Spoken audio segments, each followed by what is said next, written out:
Doa yang benar adalah yang dibuat dalam rahasia hati nurani, yaitu yang hanya dapat didengar dan dilihat oleh Tuhan.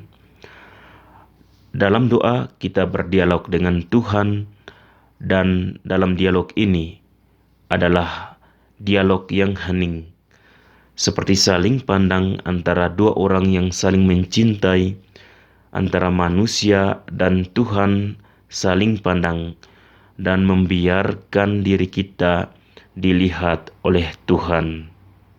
Tuhan memberkati kita semua.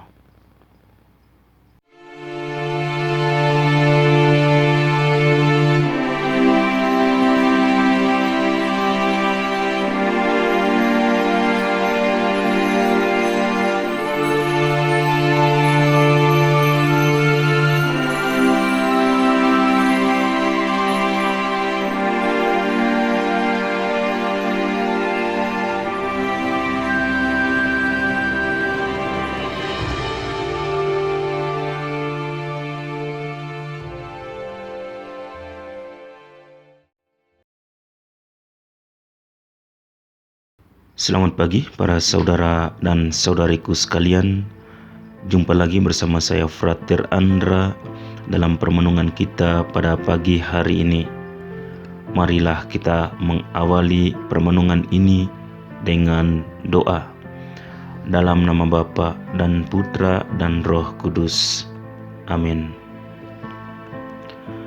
Ya Tuhan yang agung dan maha kuasa, kami berterima kasih kepadamu karena Engkau telah memberi kami juru selamat, yang dengannya kami dapat dipersatukan dan memiliki kedamaian di bumi. Berkatilah kami melalui sabdamu ini, dan melalui semua kebaikan yang Engkau lakukan untuk kami. Kami memujimu karena Engkau telah menciptakan setiap orang untuk mengenali panggilan sejati mereka dan jalan menuju keselamatan. Amin. Dalam nama Bapa dan Putra dan Roh Kudus. Amin. Bacaan diambil dari Injil Matius bab 6 ayat 1 sampai 6, dilanjutkan ayat 16 sampai 18. Ingatlah, jangan kamu melakukan kewajiban agamamu di hadapan orang supaya dilihat mereka.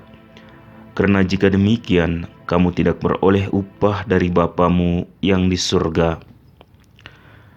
Jadi apabila engkau memberi sedekah, janganlah engkau mencanangkan hal itu, seperti yang dilakukan orang munafik di rumah-rumah ibadat dan di lorong-lorong, supaya mereka dipuji orang. Aku berkata kepadamu, sesungguhnya mereka sudah mendapat upahnya. Tetapi jika engkau memberi sedekah, janganlah diketahui tangan kirimu apa yang diperbuat tangan kananmu. Hendaklah sedekahmu itu diberikan dengan tersembunyi, maka Bapamu yang melihat yang tersembunyi akan membalasnya kepadamu. Dan apabila kamu berpuasa, janganlah muram mukamu seperti orang munafik. Mereka mengubah air mukanya, supaya orang melihat bahwa mereka sedang berpuasa. Aku berkata kepadamu, sesungguhnya mereka sudah mendapat upahnya. Tetapi apabila engkau berpuasa, minyakilah kepalamu dan cucilah mukamu, supaya jangan dilihat oleh orang bahwa engkau sedang berpuasa, melainkan hanya oleh Bapamu yang ada di tempat tersembunyi. Maka Bapamu yang melihat yang tersembunyi akan membalasnya kepadamu. Demikianlah Injil Tuhan. Terpujilah Kristus. Saudara dan saudariku yang terkasih, dalam bacaan pertama hari ini, konteksnya berada ketika Paulus sedang melakukan pengumpulan uang untuk melayani komunitas Kristiani di Yerusalem yang berada dalam situasi yang sangat mendesak. Ketika kita membaca dengan baik perikop ini, sebenarnya apa yang dilakukan oleh Paulus menunjuk mengenai konsekuensi yang dimiliki iman kita dalam kehidupan sehari-hari, yaitu solidaritas yang melibatkan kita semua agar memiliki kehidupan yang bermartabat, tidak hanya untuk diri sendiri atau sebagian orang. Betapa sulitnya untuk berpartisipasi dalam hal kerajaan Allah jika kita tidak merasa dibutuhkan oleh saudara-saudara kita. Namun sebagai manusia dan sebagai orang percaya, kita semua dipanggil untuk solidaritas itu, yaitu seperti yang dikatakan oleh Paulus bahwa kita harus jalankan dengan hati nurani. Paulus mengingatkan kita hari ini tentang makna dan hukum dasar dari kehidupan kita. Apa yang kita lakukan, apa yang kita putuskan, kriteria yang kita gunakan untuk membuat keputusan bukan hanya dalam momen khusus tanpa memiliki nilai-nilai utama. Sebaliknya, mereka seperti benih yang dibuang yang akan berbuah pada waktunya. Jika tindakan, keputusan, dan kriteria kita menjadi pelit, menjadi egois, atau berumur pendek, itu akan menghasilkan buah yang sama buruk dan pahitnya dalam jangka panjang untuk diri kita sendiri dan juga berdampak pada orang lain. Dia yang sebaliknya hidup dan menabur dengan keadilan, menabur dengan kemurahan hati, dengan kesediaan untuk kehilangan hal yang paling ia sayangi demi kebaikan orang lain, akan menuai buah yang berlimpah. Kehidupan kita sehari-hari adalah investasi jangka panjang, dan oleh karena itu, setiap keputusan yang dibuat di sini dan saat ini pasti berdampak pada kehidupan kita di masa mendatang.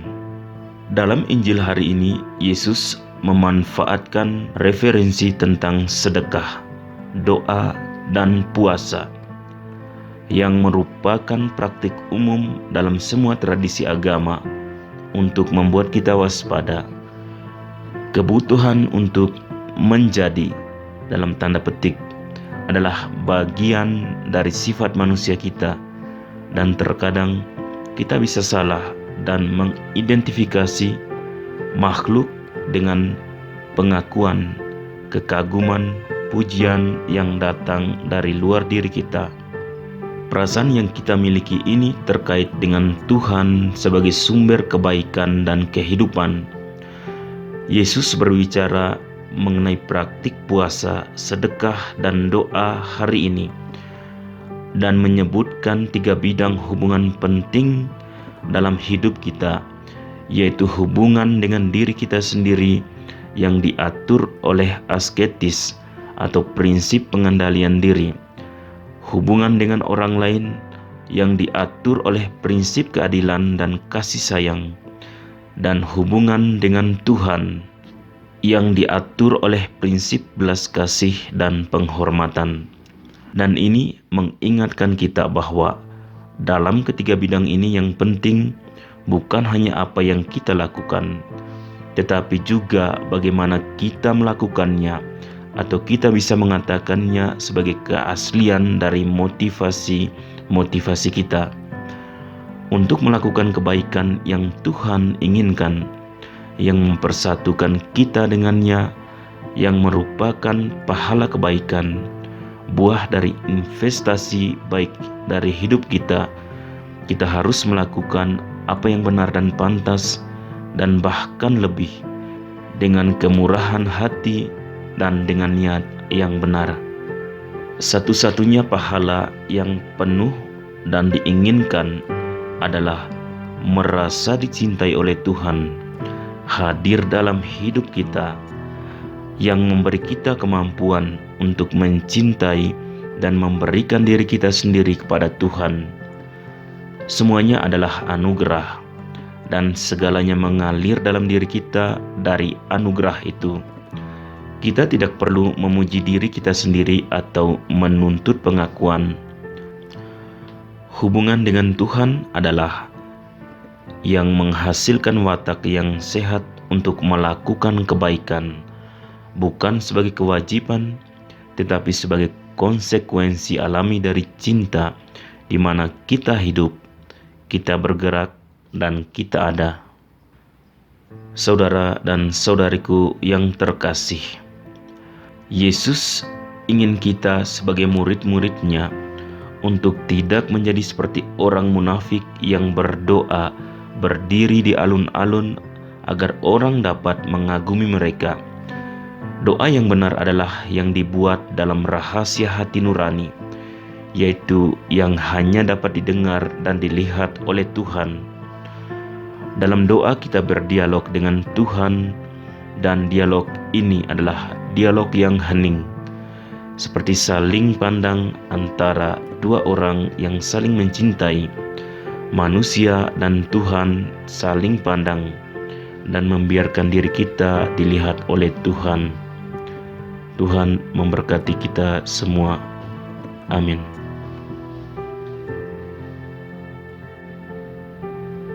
Marilah berdoa. Bapa yang kudus, Yesus telah bersabda kepada kami, "Tuaian memang banyak, tetapi pekerja sedikit.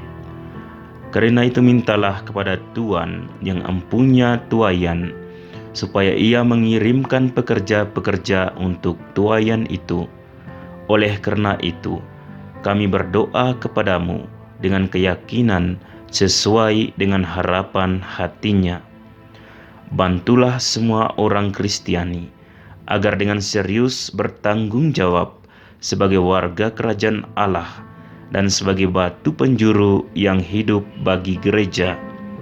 Pilihlah dari antara umat-Mu pekerja-pekerja kerasulan, imam, diakon, biarawan-biarawati, dan rasul-rasul awam, sehingga kabar sukacita dimaklumkan kepada semua bangsa, dan belas kasih-Mu diketahui oleh semua saudara dan saudari kami. Amin. Maria Ratu para Rasul, doakanlah kami. Para Rasul Kudus, doakanlah kami. Santo Fransiskus dari Assisi, doakanlah kami. Padre Eusebio Menar y Señor Hector Duran, jadilah perantara bagi kami. Amin. Dalam nama Bapa dan Putra dan Roh Kudus. Amin.